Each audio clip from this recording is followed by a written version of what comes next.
Okay, ठीक है। चलिए, लास्ट क्लास हम लोगों ने डॉल्टन्स लॉ पढ़ा था, है ना। एक आसान सा लॉ था। मैंने आपको उसकी थ्योरी बता दी थी कि डॉल्टन ने एक्चुअली क्या बोला था। बड़ी आसान सी बात बोली थी उन्होंने, उसमें ज्यादा आपको सोचने की जरूरत नहीं है। इन्होंने बोला था कि आपके पास एक गैसियस मिक्सचर है, उस गैसियस मिक्सचर में डिफरेंट डिफरेंट गैसेस हैं। डेफिनेटली उन डिफरेंट डिफरेंट गैसेस का कुछ प्रेशर होगा। अगर आपको उस गैसियस मिक्सचर का टोटल प्रेशर निकालना है तो आपको कुछ नहीं करना, आपको उन गैसियस मिक्सचर में, उस गैसियस मिक्सचर में प्रेजेंट सारी गैसेस के पार्शियल प्रेशर का क्या कर देना है, सम कर देना है। जितनी भी गैसेस उसमें प्रेजेंट है उसका जो सम होगा, उनके पार्शियल प्रेशर का जो सम होगा, एक्चुअली में वही उस गैसियस मिक्सचर का क्या होगा, टोटल प्रेशर। फिर इंपॉर्टेंट बात उसमें वो थी जो हमने फॉर्मूला डिराइव किया था ना, आप लोगों को याद होगा कि मान लो एक गैसियस मिक्सचर है, उस गैसियस मिक्सचर में दो या तीन गैसेस हैं, लेट इट बी, एक गैस है ए, एक गैस है बी, एक गैस है सी। इंपॉर्टेंट बात ये थी कि अगर आपसे ऐसा पूछ ले कि इस गैसियस मिक्सचर में ए का प्रेशर क्या होगा, मतलब ए की वजह से कितना प्रेशर होगा, जिसको हम ए का पार्शियल प्रेशर भी कह रहे थे, तो हमने कहा था पी ए बराबर होगा किसके, इस ए के मोल फ्रैक्शन के मल्टीप्लाई बाय टोटल प्रेशर के। ये हमने फॉर्मूला डिराइव किया था, है ना। सिमिलर मैनर में अगर आपसे बी का पार्शियल प्रेशर पूछ लिया जाए इस गैसियस मिक्सचर के अंदर, तो बड़ा आसान, mole fraction of B into total pressure. और अगर आपसे सी का पार्शियल प्रेशर पूछ लिया जाए तो आप उसको लिखते थे mole fraction of C into इसका टोटल प्रेशर। ठीक है, तो इस तरह से हमने अलग अलग गैसियस मिक्सचर में, एक गैसियस मिक्सचर में अलग अलग गैसेस के पार्शियल प्रेशर निकालने के फॉर्मूले को डिराइव किया था। ठीक है, अब इसी पर बेस्ड एक दो न्यूमेरिकल हम लोग आज की क्लास में करेंगे, है ना, डॉल्टन लॉ पर बेस्ड।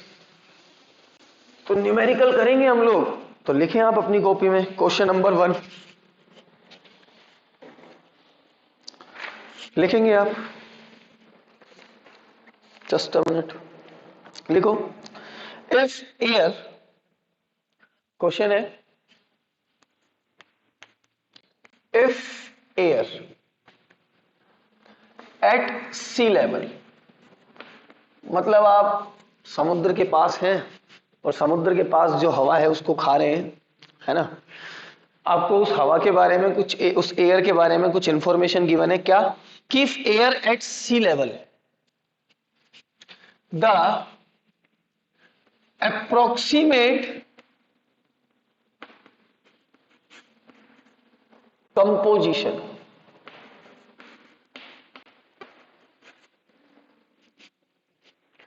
या ऐसे लिखना एट सी लेवल, केवल at sea level the approximate composition of air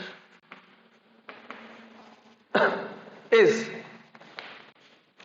as follow. आपको एक एयर का कंपोजिशन दिया है, क्या कह रहा है, इस कंपोजिशन में N2 70% है, आपसे कह रहा है O2 32% है, आपसे कह रहा है हाइड्रोजन 4% है, और ऑर्गन भी कितना है, 4%।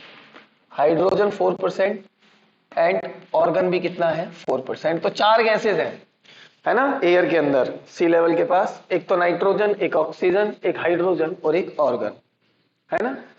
क्या बोल रहे हैं, ऑक्सीजन 32%। अच्छा, ये जो परसेंटेज आपको गिवन है, ये गिवन है बाय मास। पढ़ाई concentration term, by mass, by mass पढ़ा होगा आपने। मतलब अगर आप इस पूरे मिक्सचर को 100 ग्राम मान लें तो 70 ग्राम तो नाइट्रोजन है, 32 ग्राम ऑक्सीजन है, 4 ग्राम हाइड्रोजन है और 4 ग्राम ही क्या है आपके पास, ऑर्गन। ठीक है, ऐसा कहा आपसे। आगे क्या कह रहा है, the pressure at sea level, the pressure at sea level is 1 bar, is 1 bar, then calculate the partial pressure of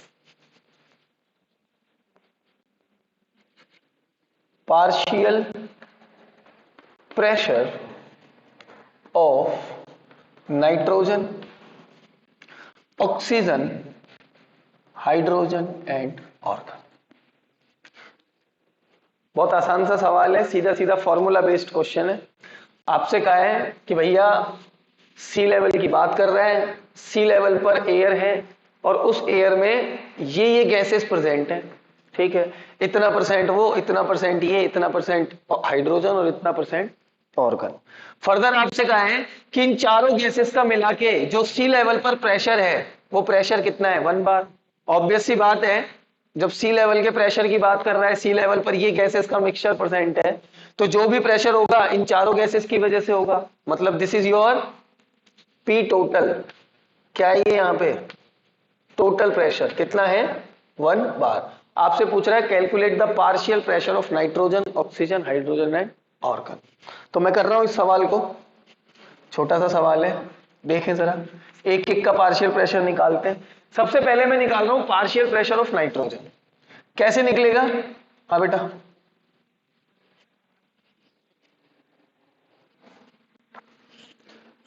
screen clear नहीं है क्या?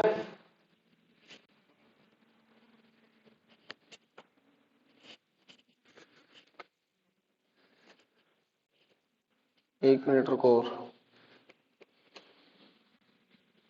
अभी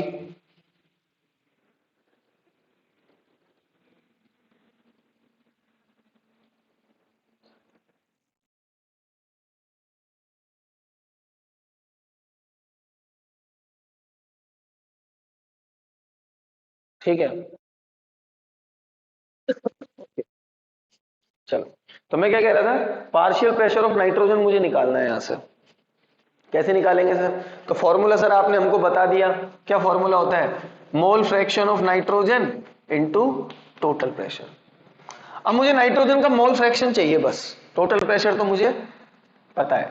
तो नाइट्रोजन का मोल फ्रैक्शन कैसे निकलेगा sir? Number of moles of nitrogen upon में total moles.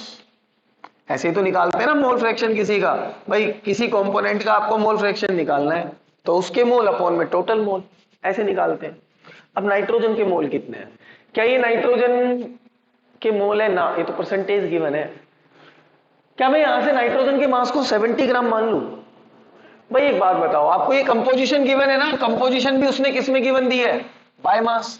यानी कि अगर मान लो टोटल एयर 100 ग्राम होती, टोटल एयर का मास कितना होता, 100 ग्राम, इन चारों का मिला के, तो आपकी नाइट्रोजन कितनी हो जाती, 70 ग्राम।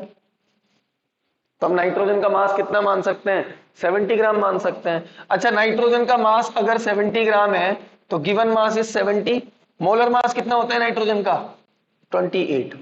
यहां एक चीज ध्यान रखना, 14 मत रख देना, आसान सा सवाल होता है पर हम गलती कर देते हैं, इसमें कितना रख देते हैं, 14 रख देते हैं। एंड 2 का रखना है आपको। तो मोलर मास कितना हो गया, 28। तो 70 डिवाइडेड बाय 28 कितना आ जाएगा, डिवाइड करो तो 30 दूनी 60, 2 पॉइंट समथिंग आएगा, 2.5 के समथिंग आएगा, 4 के समथिंग है ना। मैं इसको अप्रोक्सीमेट कितना ले रहा हूं, 2.5। अच्छा, यहां टोटल मोल भी निकालने पड़ेंगे। अब सर टोटल मोल निकालने के लिए मुझे इन तीनों के मोल्स भी चाहिए, तो निकाल लो इन तीनों के मोल। Number of moles of oxygen given mass 32 मान सकते हैं, डिवाइडेड बाय मोलर मास भी कितना, 32। तो इसका कितना मोल है ऑक्सीजन का, 1 मोल। हाँ,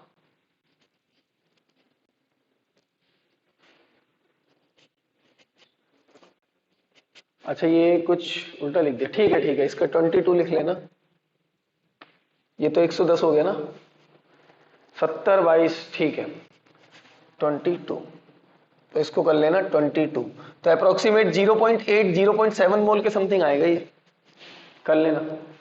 हाँ बिल्कुल सही बात है, ये 22 और 30 तो यही हो गए, और 70 तो 22% है। Number of moles of hydrogen कैसे निकालोगे, गिवन मास कितना है भैया, 4, अपॉन मोलर मास कितना लोगे हाइड्रोजन का, 2। तो इसके कितने मोल हो गए आपके पास, 2 मोल्स हो गए। Argon and AR, number of moles of argon is equals to given mass upon molar mass कितना होता है ऑर्गन का? 40 AMU। कितना होता है मोलर मास इसका? 40 AMU। तो यहां पर 4/40, तो इसके कितने मोल हो गए आपके पास? 0.1।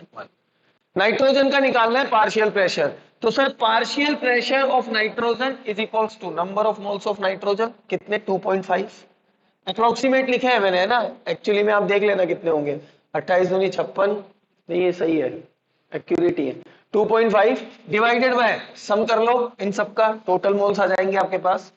तो 0.1, ये 0.9 आ रहा है क्या? नहीं, 0.8 0.7 ही आएगा। तो 2 2 4 5 5.4, 5.4 मल्टीप्लाई बाय टोटल प्रेशर कितना है? 1। सॉल्व कर लेंगे, नाइट्रोजन का पार्शियल प्रेशर आ जाएगा। फिर पार्शियल प्रेशर निकाल लो ऑक्सीजन का।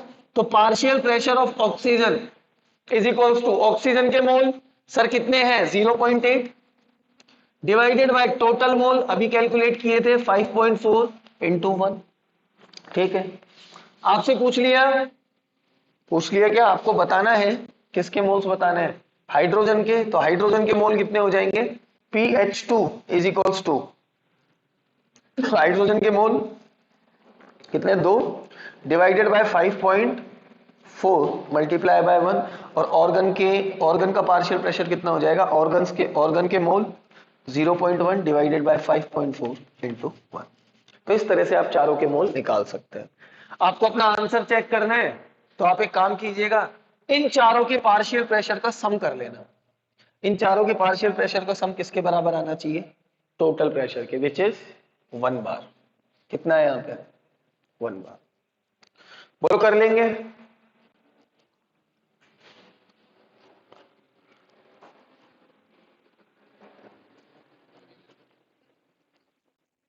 हम्म। अरे नहीं, ये परसेंटेज गलत लिख दिया था बेटा मैंने। 22% है ऑक्सीजन का, 32 लिखा था मैंने पहले, है ना?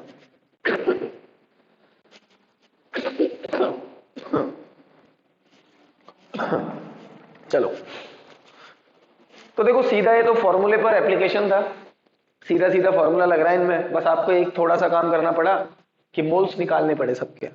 तो ये तो आपको बचपन से सीखा है आप लोग।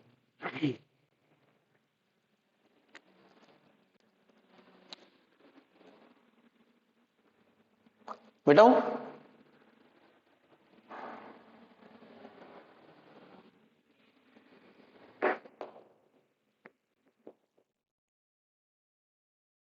चलिए बता रहा हूं मैं इसको। नेक्स्ट क्वेश्चन लिखिएगा, इसको आप करेंगे, डॉल्टन लॉ पर ही है।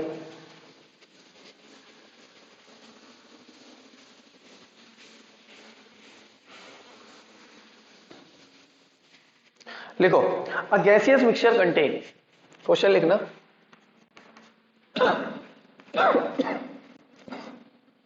अ gaseous mixture contain 3 moles of A, 3 moles of A and 2 moles of B at a pressure of 10 atm, at a pressure of 10 atm. If 1 mole of C, if 1 mole of C is further added,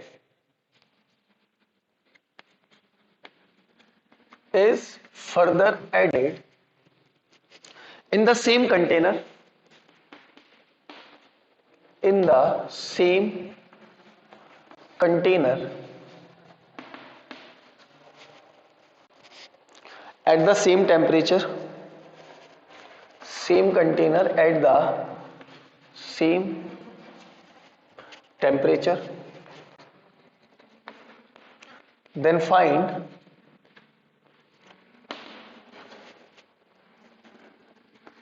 the change in the pressure of A. सवाल समझ में आता है भाई साहब? कीजिए इस सवाल को, 2 मिनट है आपके पास। आपसे कह रहे हैं गैसियस मिक्सचर है, उस गैसियस मिक्सचर में ए है और बी है, 2 गैसेस हैं। ए के कितने मोल है? 3। बोल।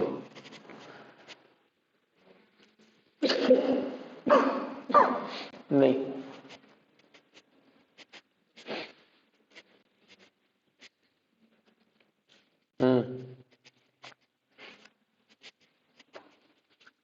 एक मोल ही ऐड करा है। मैंने क्या पूछा है आपसे? सवाल तो देख लो पहले। सवाल है एक गैसियस मिक्सचर है, हाँ, ए के प्रेशर में क्या चेंज होगा?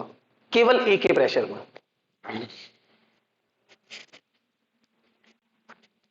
ए का प्रेशर पहले कितना था? पहले कितना आया ए का प्रेशर? निकाला 6। बाद में भी कितना आ रहा है? 6, 5।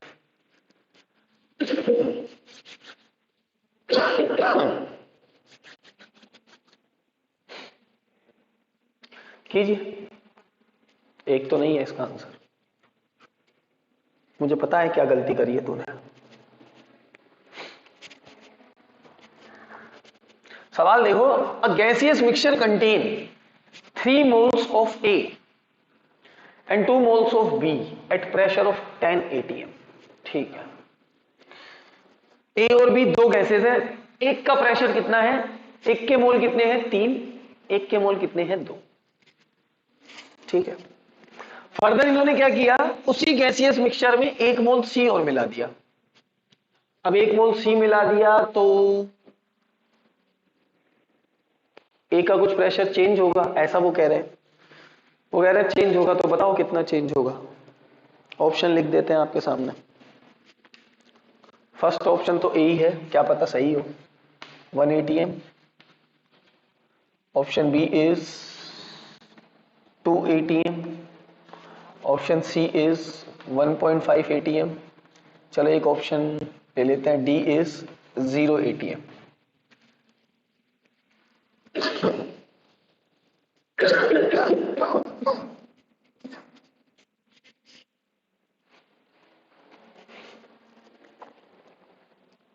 डी हो सकता है इसका आंसर?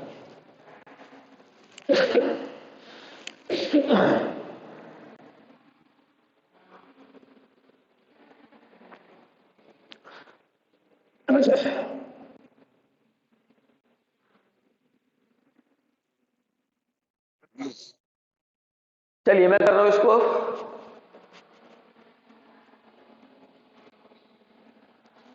नहीं, 1 मोल ही डाला है बेटा। ए नहीं, आंसर तो इसका 1 atm नहीं है,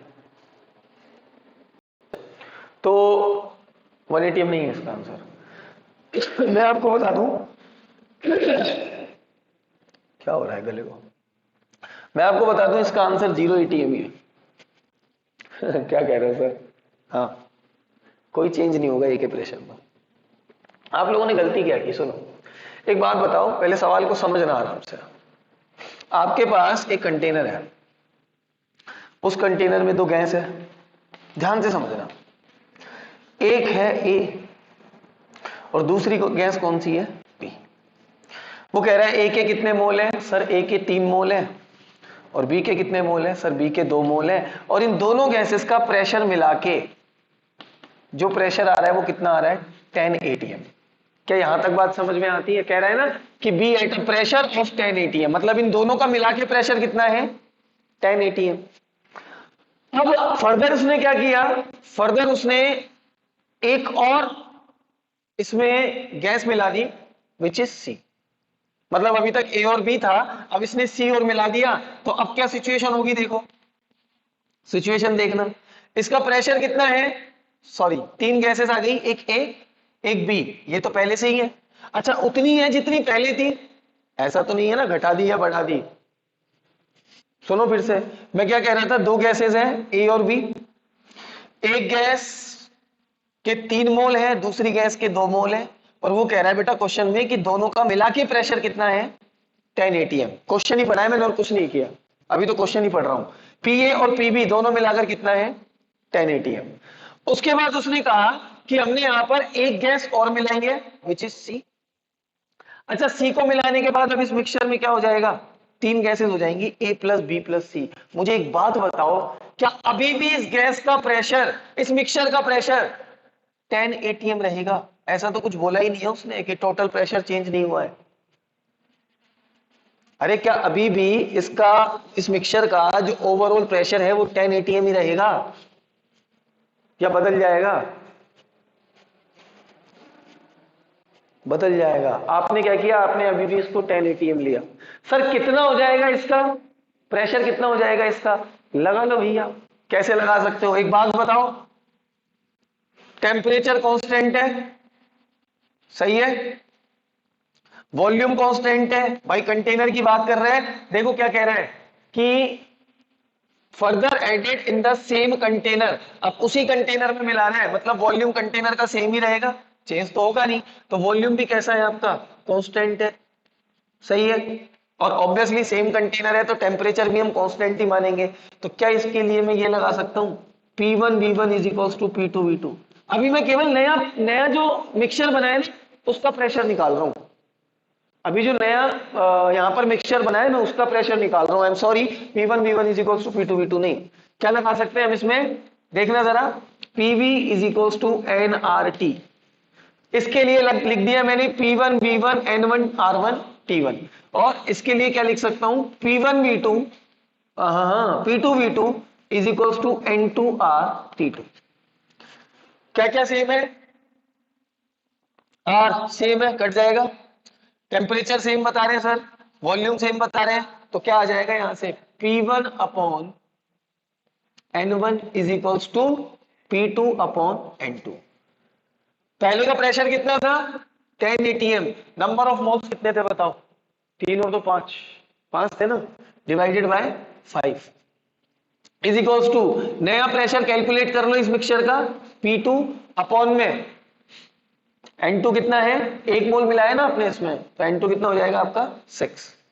बोलो हाँ है ना। तो यहां से क्या आ जाएगा 60 upon 5 is equals to P2, कितना आ गया ये 12। मतलब इस कंटेनर का अब जो नया प्रेशर होगा वो कितना होगा 12 एटीएम। नहीं आती बात समझ में, इस कंटेनर का अब जो नया प्रेशर होगा वो कितना होगा 12 एटीएम। पहले कितना था 10। जब आपने सी मिलाया तो सी का एक मोल मिलाया, तो एक मोल मिलाने के बाद नया प्रेशर कितना आ गया 10 एटीएम। बोलो समझ में आता है इतना, बोलो चलूं आगे, वेट करूं, छापेगा पहले, शाबाश। अब चेंज इन प्रेशर निकाल लो भाई, निकाल लेते हैं। यहां पर ए का पार्शियल प्रेशर बताओ मेरे को, ए का पार्शियल प्रेशर इसके अंदर, तो P A is equals to mole fraction of A, तो इसके mole upon total mole 3/5 multiply by 10, कितना आ गया ये 5 दूनी 10, 6 एटीएम।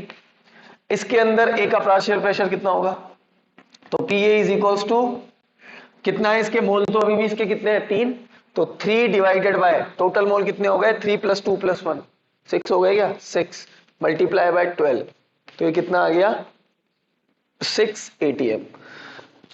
इसके अंदर भी ए का पार्शियल प्रेशर 6 एटीएम, इसके अंदर भी ए का पार्शियल प्रेशर 6 एटीएम, तो change in partial pressure of A कितना आ गया आपका 0 एटीएम। बोलो क्लियर है सबको, जल्दी बताओ एक बार फटाफट से।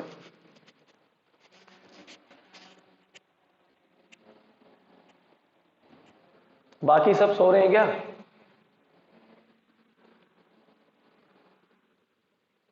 सबको क्लियर है ये,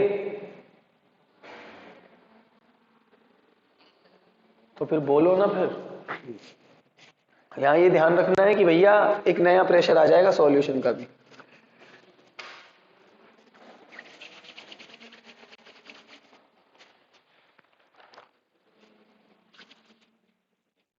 तो ये डाल्टन्स लॉ था, इस पर बेस्ड हमने एक दो न्यूमेरिकल किए, है ना। बाकी इसमें अलग अलग वैरायटी के क्वेश्चंस बन सकते हैं, जिनको पहले मैं वर्कशीट में डालूंगा, आप कोशिश करेंगे जिनको करने की। हाँ बेटा बोलो कविन।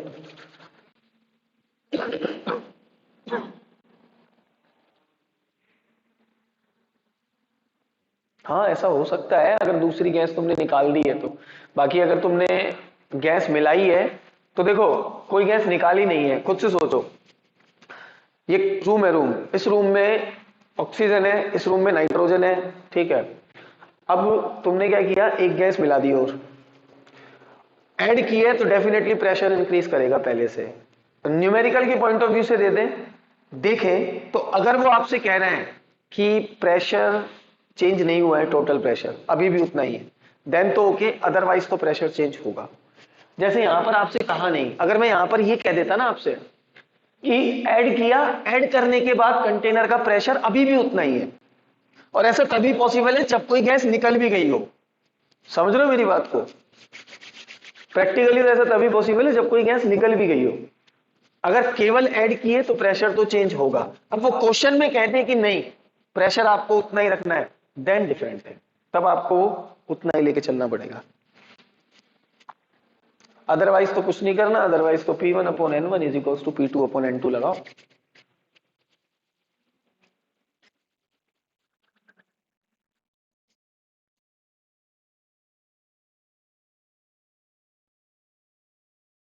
चलिए तो बहुत बढ़िया, यहां तक बात की हम लोगों ने। हेडिंग लगाया अपनी कॉपीज में, एक बहुत इंपॉर्टेंट टॉपिक हम डिस्कस करने वाले हैं इस चैप्टर का, इफ्यूजन एंड डिफ्यूजन, दोनों भाई है। हाँ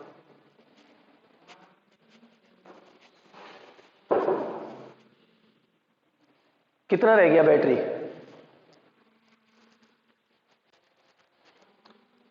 अरे तो वो चार्जिंग प्लग कहां पर है तुम्हारे घर से?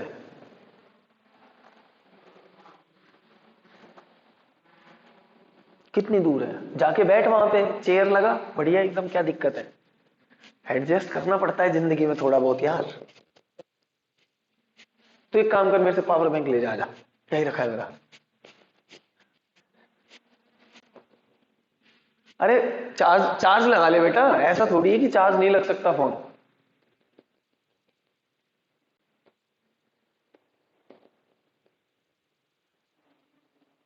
हाँ तो जाना, 10 मिनट में चार्ज हो जाएगा, आज तो पावर चार्जर आते हैं, 10 मिनट खड़ा हो जा। शाबाश, यू कैन बेटा, वेरी गुड।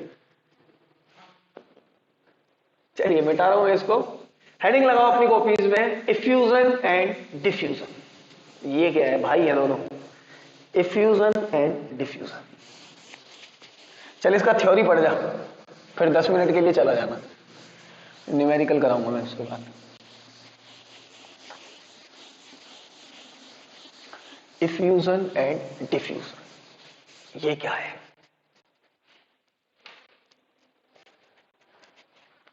देखो, अगर आप कंपटीशन की तैयारी कर रहे हैं और गैसियस स्टेट में से सवाल आएगा, तो 90% क्वेश्चन है कि वो क्वेश्चन कहां से आए, इफ्यूजन एंड डिफ्यूजन में से। 90% गैसियस स्टेट के अंदर से। इफ्यूजन एंड डिफ्यूजन, ये कौन से खेत की मूली है सर? भाई हैं दोनों, बहुत आसान है। आपके घर में गैस सिलेंडर होगा, है? हम तो चूल्हे पे बनाते हैं सर, है। मान लो उस गैस सिलेंडर में एक छोटा सा लीकेज हो जाए, क्या? हाँ, उस गैस सिलेंडर में यहां एक छोटा सा लीकेज हो जाए, सही है। उस लीकेज से धीमे धीमे धीमे धीमे धीमे हाई प्रेशर से गैस निकलती रहेगी। अंदर गैस का प्रेशर क्या है?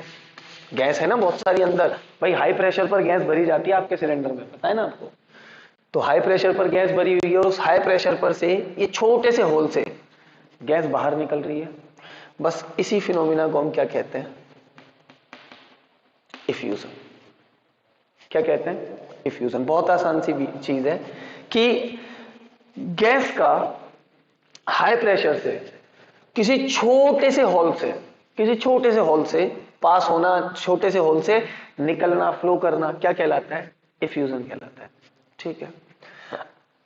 अच्छा, जब ये गैस बाहर आ जाएगी तो बाहर आके ये गैस एनवायरमेंट में मिल जाएगी, है ना। आपको पता है ना, ये एयर के साथ मिल जाएगी। अरे भाई गैस है, आपको पता है ये गैस बाहर एयर के साथ एक होमोजीनियस मिक्सचर बना लेगी। दुनिया की कोई भी जो दो गैसेज है ना, अगर आप उनको गैस कह रहे हो तो हमेशा ध्यान रखना उन दोनों का मिक्सचर कैसा मिक्सचर होगा, होमोजीनियस मिक्सचर। तो ये गैस निकलने के बाद एक होमोजीनियस मिक्सचर बनाएगी, इंटरमिक्सिंग हो जाएगी किसकी, गैसेस की। उसको हम जानते हैं by the name of diffusion. बस छोटी सी बात है, इसमें बहुत ज्यादा बात नहीं करनी है। डिफ्यूजन, जब कोई गैस, बता रहा हूं, दोबारा बता रहा हूं, एक बार में आज तो सुन ही नहीं रहे क्या कह रहा हूं मैं, सुनो। एक सिलेंडर है आपके पास, ऐसा बोला मैं, या एक कंटेनर है आपके पास। उस कंटेनर में एक गैस फिल है हाई प्रेशर पर। आपने छोटा सा होल किया तो इस छोटे से होल से एक गैस बाहर निकलने लगेगी, सही है। ये जो गैस यहां से बाहर निकल रही है, इसके बाहर निकलने की प्रोसेस को हम क्या कह रहे हैं, डिफ्यूजन। और जब ये गैस बाहर जाके फैल रही है, होमोजीनियस मिक्सचर बना रही है, दूसरी गैसेस के साथ इंटरमिक्स हो रही है, तो इस प्रोसेस को हम किस नाम से जानते हैं बेटा, डिफ्यूजन के नाम से। तो सबसे पहले तो डेफिनेशन लिखते हैं डिफ्यूजन की, the escaping of a gas, सुनना, व्हाट इज डिफ्यूजन। सबसे पहले हम लिखते हैं डेफिनेशन डिफ्यूजन की, क्या, कि the escaping of a gas at high pressure through a small tiny hole is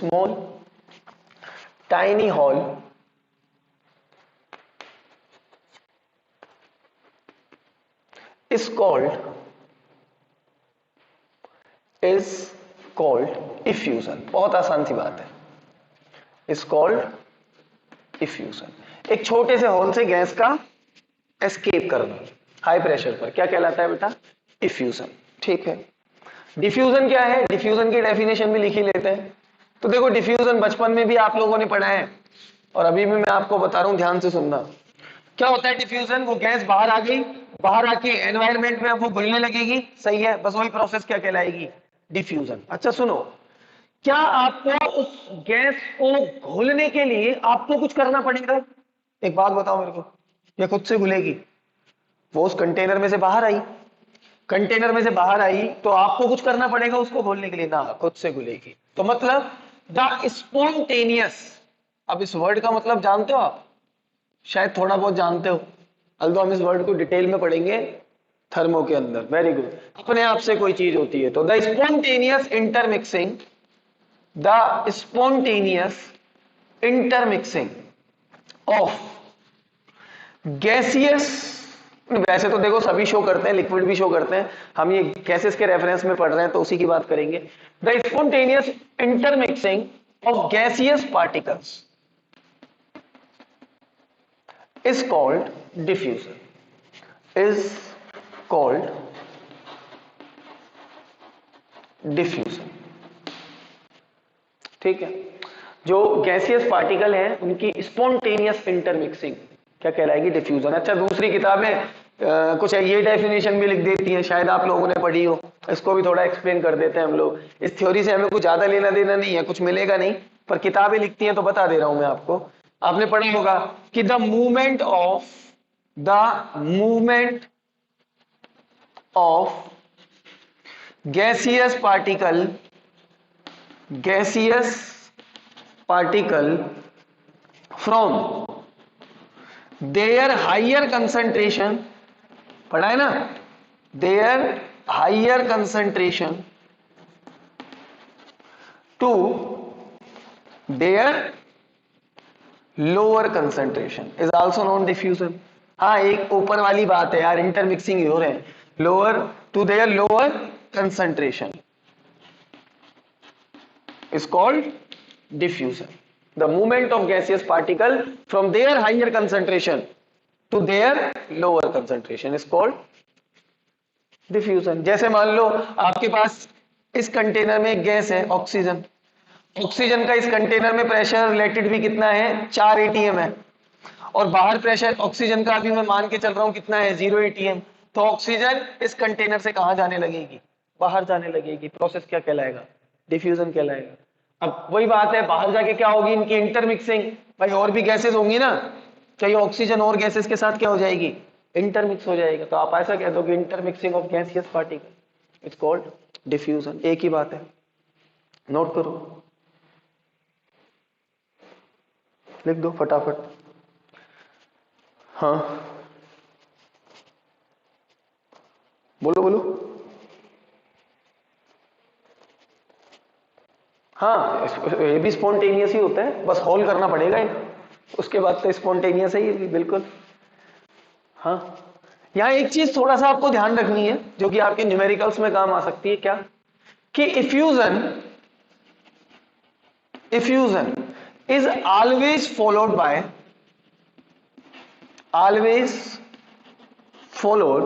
bye diffusion. क्या मैं सही हूं? अरे डिफ्यूजन कब होगा, जब इफ्यूजन होगा। इफ्यूजन के बाद ही क्या होता है बेटा, डिफ्यूजन। ये चीज थोड़ा ध्यान रखना। कोई गैस लीक कर रही है, उसके बाद ही तो वो फैलेगी ना, वहां से निकलेगी तो, ठीक है। तो effusion is always followed by diffusion, ये थोड़ा सा ध्यान रखना। हमेशा हमेशा 100% केसेस में ट्रू है ये, 100% केसेस में, कि इफ्यूजन हमेशा, डिफ्यूजन हमेशा इफ्यूजन के बाद होगा। ठीक है, नोट करो, 1 मिनट में चौक लेके आओ।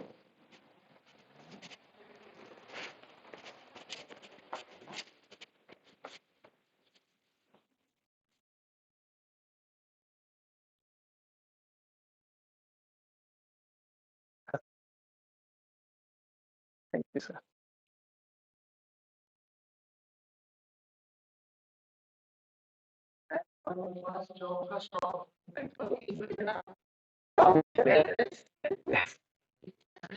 इसलिए मैं आपको बहुत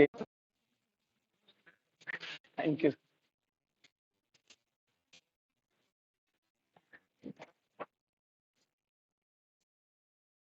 केमिस्ट्री वाले गरीब है बेचारे, चौक नहीं रहता है।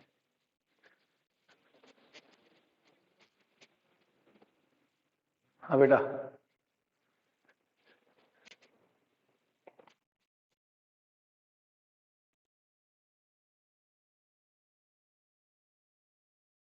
यार मैं एक बात बता बेटा, मतलब तू खुद से सोच, पूरा फ्लो टूटेगा, फिर दोबारा से तुम, फिर दोबारा से तुम ना, तू खुद से सोच ना, ये कैसे, मतलब पूरा मामला ही खराब हो जाएगा।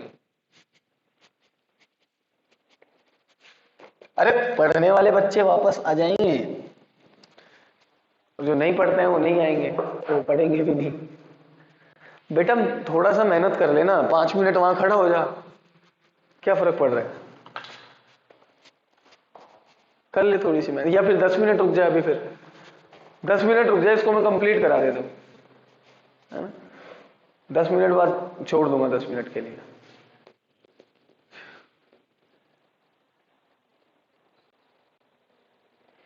पिछले वाला कौन सा लेक्चर छोड़ दिया तूने? अच्छा वो वाला, करता हूँ, उसका भी कुछ करता हूँ। मैंने पढ़ाया, तेरे नेटवर्क इशू थे उस दिन, अब उसके बाद टाइम तो मिलना चाहिए ना।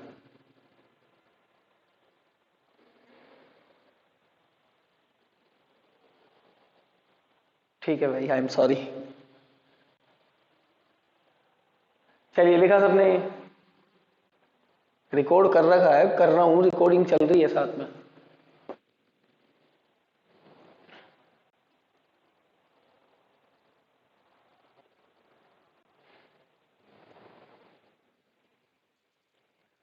लिखा है सबने?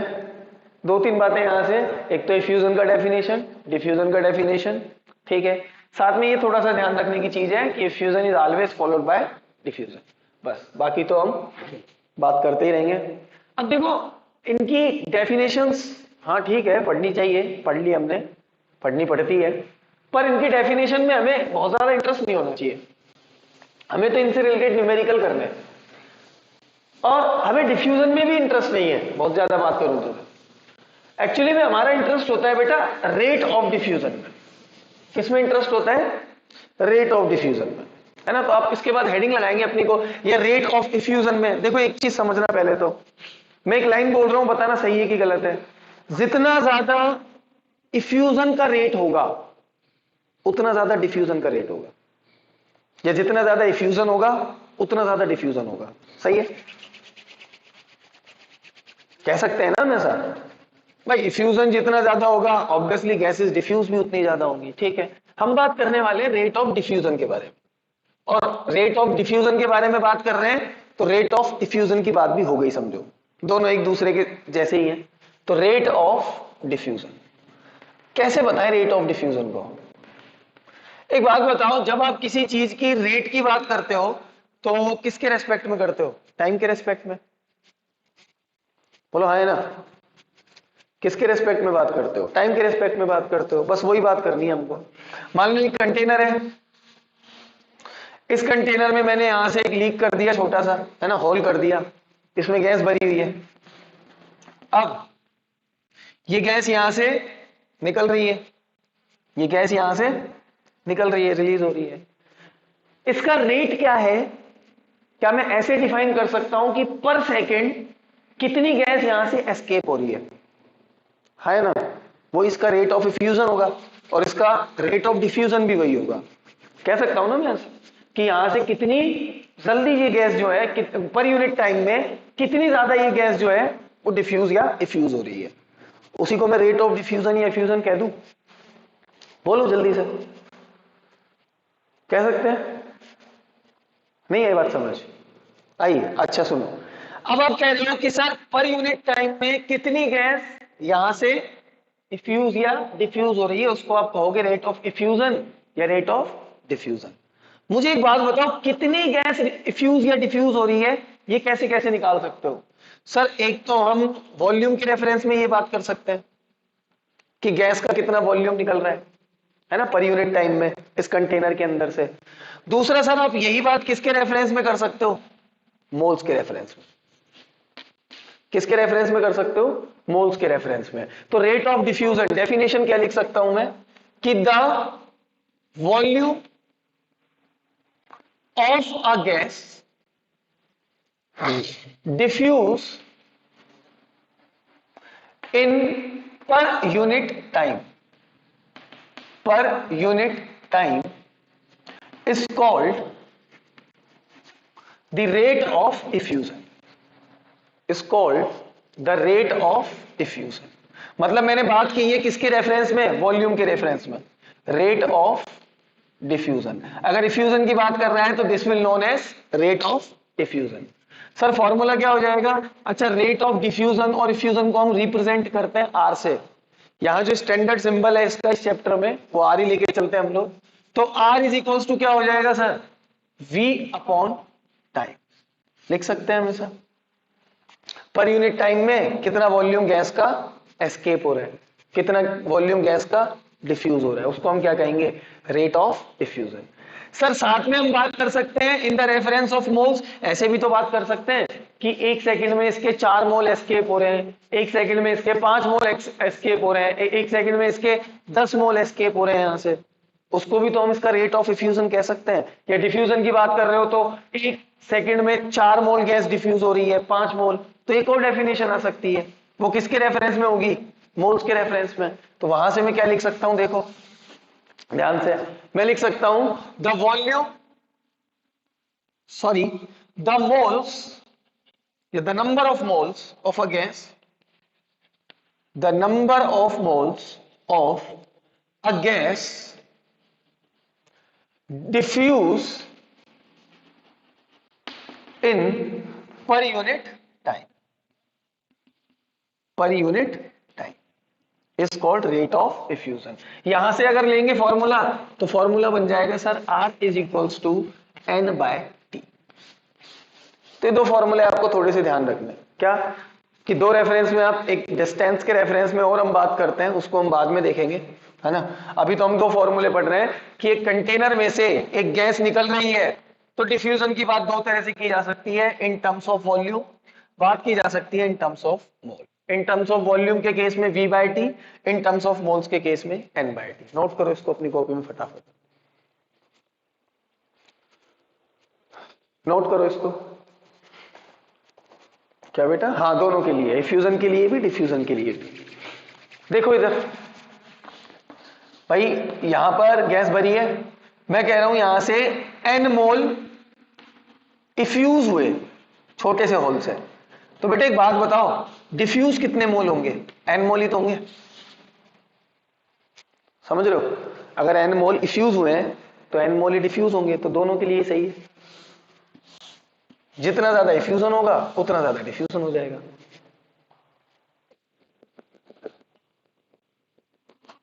एक्चुअली ना, रेट कंपेयर करवाता है हम लोगों से अलग अलग गैसेस की, कि कौन इफ्यूजन जल्दी शो करता है, कौन इफ्यूजन लेट शो करता है।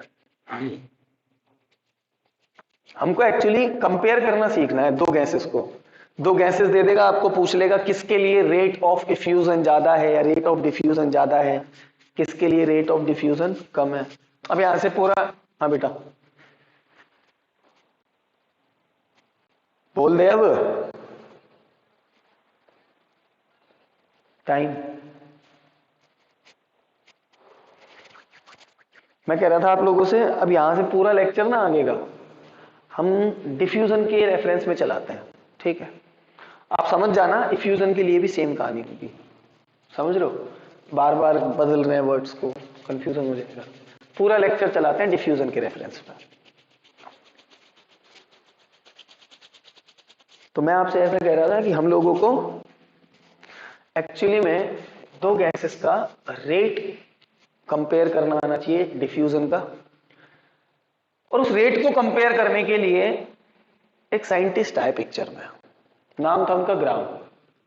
उन्होंने अपना एक लॉ दिया, उस लॉ को हम लोग डिस्कस करते हैं। हेडिंग लगाओ अपनी कॉपीज में, grams law of effusion and diffusion. Grams law of effusion and diffusion. Grams law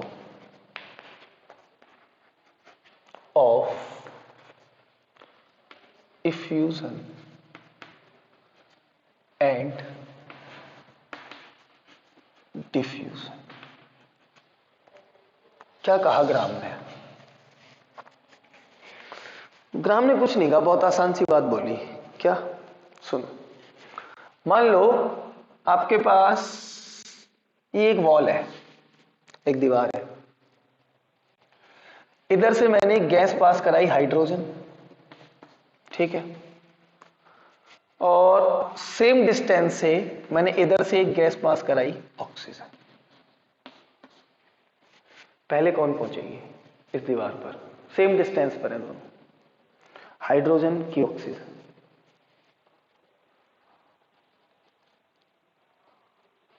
बोलो,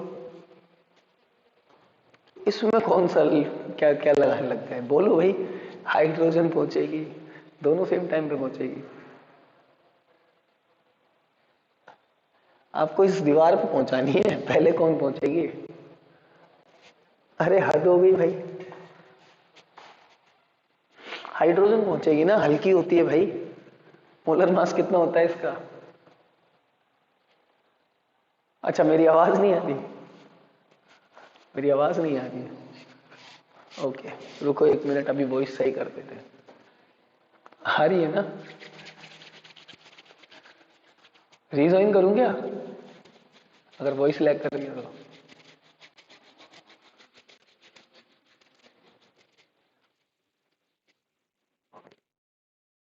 अच्छा, लो फेस देखो, अब बताओ लैग कर रही है क्या मेरी वॉइस?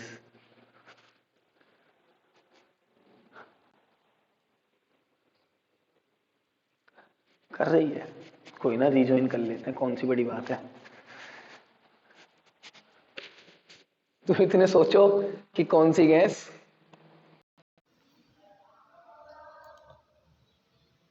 जल्दी निकलेगी।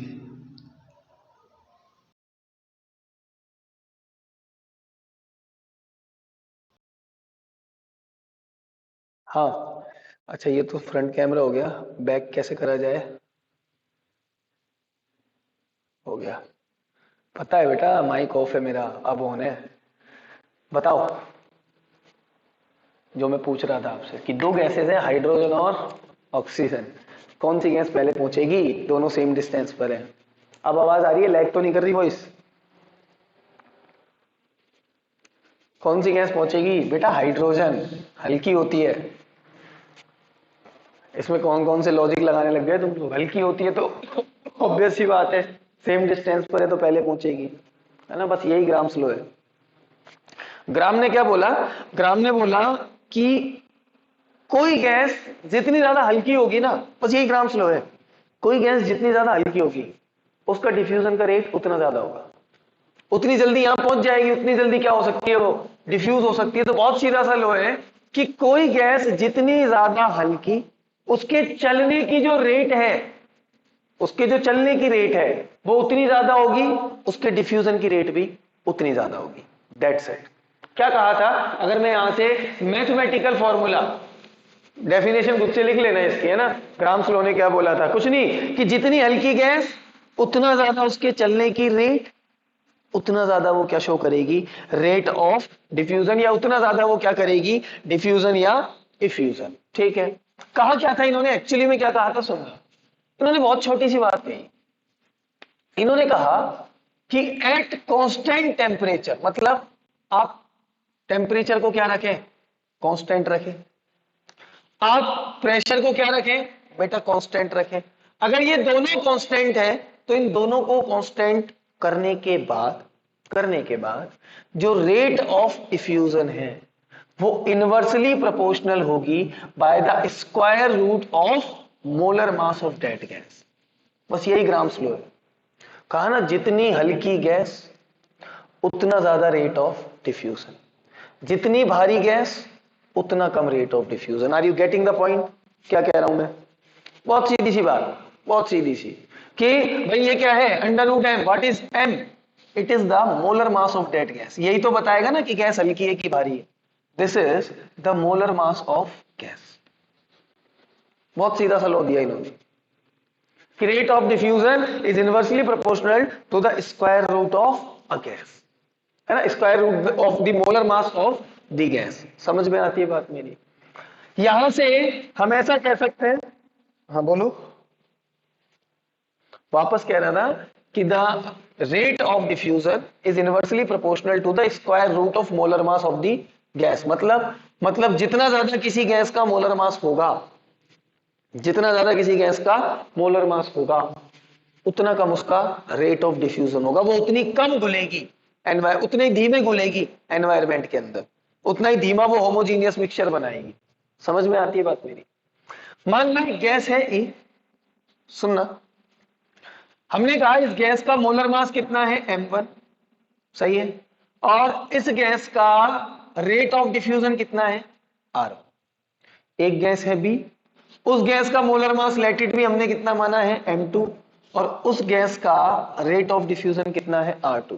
तो क्या मैं इन दोनों के रेशियो को ये लिख सकता हूं, r1 अपॉन r2, इन दोनों गैसेस के डिफ्यूजन के रेशियो को, will be equals to under root m2 upon m1। बोलो, लिखा जा सकता है? अगर दो गैसेस के मोलर मास आपको पता है तो आप उनमें रेट ऑफ डिफ्यूजन को कंपेयर कर सकते हो, आसानी से कंपेयर कर सकते हो। वो तो दिख ही रहा है यहाँ पे, जितना ज्यादा मोलर मास उतना कम रेट ऑफ डिफ्यूजन, जितना ज्यादा मोलर मास उतना कम rate of diffusion. Are you getting this? क्या कह रहा हूं मैं? आसान सी बात है। अब सुनो मेरी बात ध्यान से आगे। इसी को एक और फॉर्म में लिखने का तरीका होता है। सुनना सुनना, इसी लो को हम किस फॉर्म में लिखते हैं? In form of density. और एक्चुअली में ना, ये फॉर्मूला ग्राम ने डेंसिटी के फॉर्म में ही दिया था। क्या आप लोगों ने आइडियल गैस इक्वेशन का डेंसिटी फॉर्म लिखा था? लिखा था क्या? Pm is equals to DRT, याद है आपको? ये फॉर्म लिखवाया था मैंने आपको, Pm is equals to DRT। अगर मान लो प्रेशर कांस्टेंट है, टेम्परेचर कांस्टेंट है, तो R तो कांस्टेंट ही होता है, तो मोलर मास डायरेक्टली प्रोपोर्शनल आता है किसके? डेंसिटी ऑफ गैस के। तो क्या इसी फॉर्मूले को इस तरह लिख सकते हैं डेंसिटी के रेफरेंस में कि R is directly proportional to 1/√d लिख सकते हैं। और यहां से प्रोपोर्शनलिटी का आप रिलेशन लगा के क्या लिख सकते हो? R1/R2 is equals to what? D2/D1 का अंडर। तो अगर डेंसिटी दे दे तो वहां से भी आपको ये कंपेयर करना आना चाहिए। करते हैं, अभी सवाल करते हैं इसके। वो ये काम की चीज है। ये रिलेशन दिया था ग्राम्स ने, क्या कहा था उन्होंने? R is directly proportional to 1/√m। लेकिन ये ध्यान रखना बहुत इंपॉर्टेंट है, टेम्परेचर और प्रेशर क्या होने चाहिए? कांस्टेंट। देखो अगर हम प्रेशर चेंज करते हैं ना तो डिफ्यूजन की रेट चेंज हो जाती है। ऑब्वियस ही बात है। एक बात बताओ, एक कंटेनर में एक गैस किसी प्रेशर P पर भरी हुई है, फिर आपने उस गैस के प्रेशर को इंक्रीज कर दिया, रेट ऑफ डिफ्यूजन बढ़ेगा कि नहीं बढ़ेगा? सोच के बोलना। आपने उस गैस के प्रेशर को इंक्रीज कर दिया, मतलब गैस के मॉलिक्यूल्स बढ़ा दिए। अब गैस के मॉलिक्यूल्स बढ़ा दिए तो प्रेशर इंक्रीज करेगा कि नहीं करेगा? करेगा ना।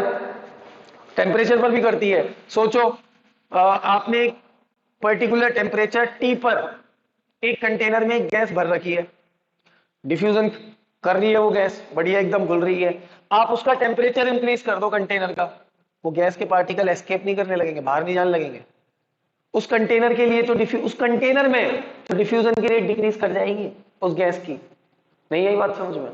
उस पर्टिकुलर कंटेनर जिसका आपने टेम्परेचर बढ़ाया है, उस कंटेनर में रेट ऑफ डिफ्यूजन डिक्रीज करेगा कि नहीं? टेम्परेचर बढ़ाने की वजह से गैस के पार्टिकल मोशन करके बाहर जाने लगेंगे, क्योंकि हम तो चले परदेश, इधर उधर भागने लगेंगे।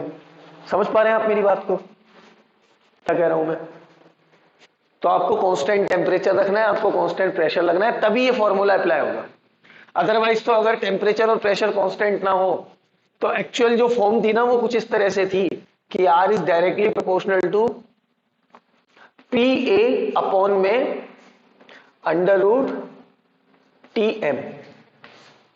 ये था एक्चुअल फॉर्म। तो हाँ, हमारे ये किसी काम का नहीं होता ज्यादा, इस पर न्यूमेरिकल कमी आते हैं, वो हम आगे देख लेंगे, एक दो सवाल इसके करा देंगे, but the actual form is this. पर हमारे काम की चीज यहां से क्या है कि R is inversely proportional to molar mass of square root of molar mass of gas. अच्छा, ए क्या है यहाँ पे? ए इज सरफेस एरिया, उसके भी डायरेक्टली प्रोपोर्शनल होती है। सोचो जितना बड़ा कंटेनर क्या उतनी जल्दी डिफ्यूजन होगा? ये भी देख लो यहां से, जितना बड़ा कंटेनर उतना ज्यादा डिफ्यूजन, जितना ज्यादा कंटेनर का एरिया उतनी गैस फैलेगी, उतनी डिफ्यूज होगी। नहीं यारी बात समझ?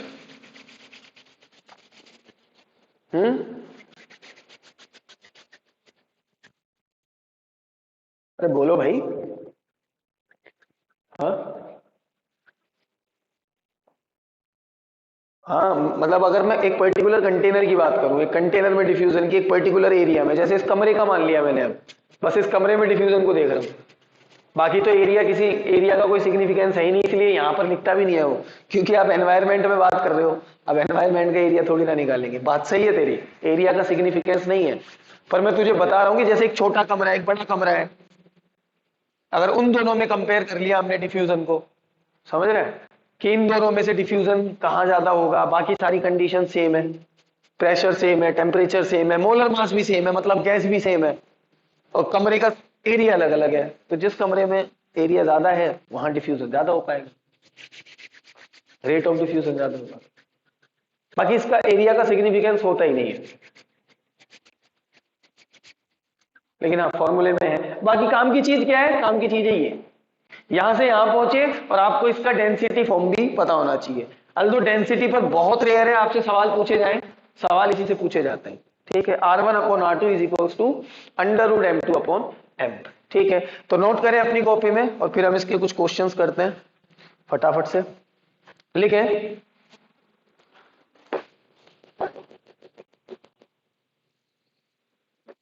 तो कितना धीमे लिखता है, जल्दी लिख यार। ये पता नहीं ये वीडियो का चक्कर क्या चल रहा है, 8-10 दिन से, 7-8 दिन से हर कोई रो रहा है, वीडियो क्लियर नहीं आ रही है, वीडियो क्लियर नहीं आ रही है। इसका क्या इलाज है? नेटवर्क चेंज करूं?